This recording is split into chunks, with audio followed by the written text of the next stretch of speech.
Welcome to This Explainer. Today, we're jumping right into a seriously fascinating, kind of paradoxical underdog story from the mid-20th century, Australia's forgotten journey into space.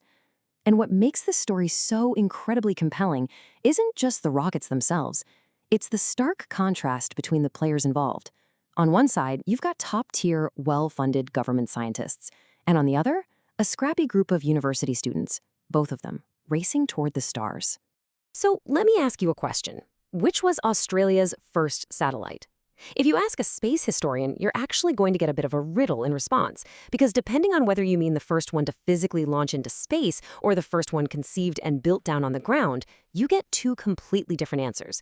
Let's unpack this riddle and see what it really means for the history of space exploration. All right, Chapter 1, The Goliath, Government Space Ambitions. To really get a feel for the sheer capability of our Goliath here, we have to look at the Woomera rocket range in South Australia. Back in the 1950s and 60s, Australia was sitting on geopolitical assets that very few nations had.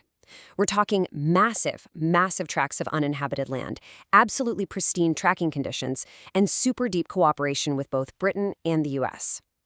By the mid-1960s, Woomera wasn't just some remote outpost. It was a bustling hub for international missile and upper atmosphere research. It was actually one of the busiest rocket ranges on the entire planet. But despite all this massive infrastructure and international traffic, Australia still hadn't managed to launch its very own satellite. And that brings us to WRESat. In 1967, engineers from the Weapons Research Establishment in Adelaide realized they were sitting on a golden opportunity. Basically, they had an American Sparta rocket left over from some previous missile experiments. I mean, who doesn't just have a spare rocket lying around, right? So rather than let this incredibly expensive piece of hardware just sit there collecting dust, they made a really bold proposal. They simply asked, why not launch an Australian satellite? 11. That is the exact number of months it took to conceive, design, build, and completely execute the entire WRESAT mission. For a massive government aerospace project, a turnaround time of 11 months is a staggering, almost unheard of speed. They had the resources, they had the expertise, they had the rocket, and man, they moved with incredible urgency. So what did they actually build? Well, WRESA was this 45-kilogram cone-shaped satellite powered entirely by batteries, and its job was to study the upper atmosphere and solar radiation. On November 29, 1967, it launched from Woomera, and it was a massive success. It completed 642 orbits and officially made Australia the 7th nation in the world to place a satellite in orbit. But its lifespan was pretty short. After just about 6 weeks, it re-entered the atmosphere and burned up right over the Atlantic. Moving on to Chapter 2, The David Scrappy Students. Now, while the government was making history in '67, our David in this story had actually begun their work a full year earlier in 1966. Enter Australis Oscar V, conceived and built entirely by the Melbourne University Astronautical Society, which was basically a highly enthusiastic group of engineering and science students. Unlike those well-funded defense engineers in Adelaide, these students had practically a zero-budget dream, literally no funding and for sure no spare rockets just lying around waiting for them. Because they completely lacked a government budget, they had to turn to, well, hardware store engineering. They used commercial, off-the-shelf electronic components and literally soldered homemade circuitry after their classes. But my absolute favorite detail here? Their antennas were made from standard hardware store steel measuring tape.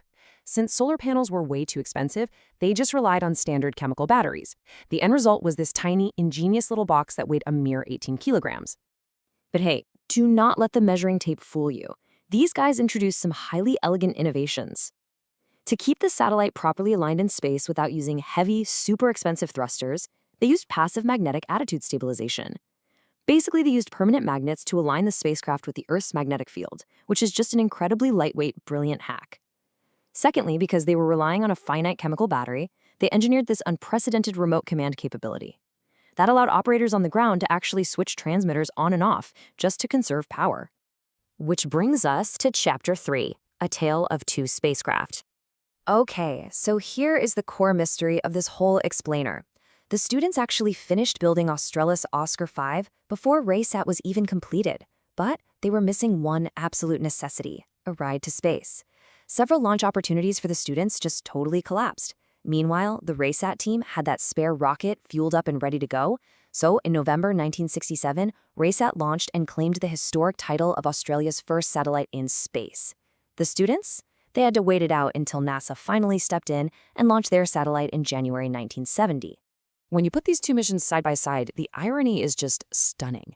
You have RESAT, this heavy, extremely well-funded government project that operated for days, became incredibly famous, and then promptly burned up. And then you have Australis Oscar V, built by students, coming in at less than half the weight and operating for weeks thanks to those genius power-saving innovations. And its fate? That little box of hardware store parts and measuring tape is actually still in orbit today. Yet, historically speaking, it remains largely forgotten. And it absolutely should not be forgotten. Once it was finally deployed aboard that NASA rocket out of California, Australis Oscar V achieved some massive historical milestones. It was the very first amateur radio satellite built outside the U.S., the first small satellite ever built by university students, and NASA's first ever international small satellite payload. Decades before the modern CubeSat revolution made small, cheap satellites an everyday thing, these students were literally writing the playbook.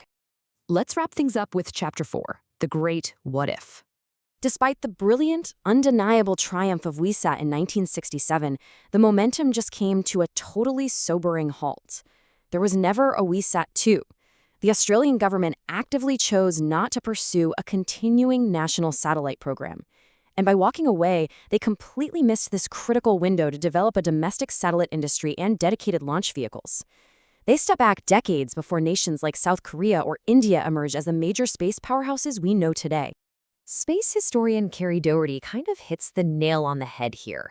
She notes that the era from 1967 to 1970 was Australia's first space age, a period of extraordinary promise that, for political rather than technical reasons, was never fully realized. The technical brilliance was absolutely there, no doubt about it, both in the defense labs and in those university classrooms. But the political will to actually sustain it, it just vanished. But hey, that legacy didn't die completely. Today, Australia is seeing this awesome resurgence in space exploration with modern satellites like Buccaneer, M2 Pathfinder, Waratah Seed, and Spirit.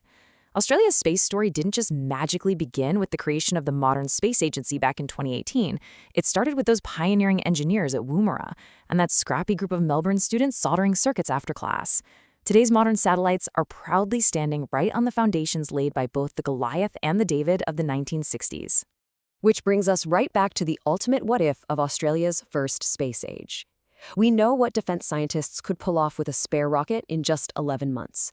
And we know what university students could accomplish with steel measuring tape and literally zero budget.